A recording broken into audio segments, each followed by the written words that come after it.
Hi friends, శ్రీకృష్ణునికి మరో రూపం హరిదాసుడు. సంక్రాంతికి ముందు ధనుర్మాసంలో మాత్రమే వీళ్ళు కనబడతారు. మళ్ళీ సంవత్సరం వరకు రారు. శ్రీ మహావిష్ణువుకు ప్రతినిధులు హరిదాసులు. హరిదాసుల అక్షయ పాత్రలో మనం బియ్యం పోస్తే మనం తెలిసి తెలియక చేసిన పాపాలను తొలగిపోతాయి. హరిదాస్ అనగా పరమాత్మతో సమానం. మనుషులిచ్చే దాన ధర్మాలు అందుకొని వారికి ఆయురారోగ్యాలు భోగభాగ్యాలు కలగాలని దీవించేవారు. నెల రోజుల పాటు హరినామం గానం చేసినందుకు చివరి రోజున స్వయం పాకానికి అందరిచ్చే ధనధాన్య వస్తుధాన్యాలను స్వీకరిస్తారు.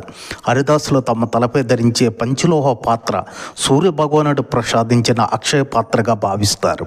ధనుర్మాసం నెల రోజులు సూర్యోదయానికి ముందే శ్రీకృష్ణుని గోదాదేవిని స్మరించి తిరుప్పువై పఠించి అక్షయ పాత్రను ధరించి హరిదాసులు గ్రామ సంచారం ప్రారంభిస్తారు. ఫ్రెండ్స్, నా వీడియో నచ్చితే లైక్ చేసి సబ్స్క్రైబ్ చేయండి ప్లీజ్. ఇట్లు మీ ధనంజయ్.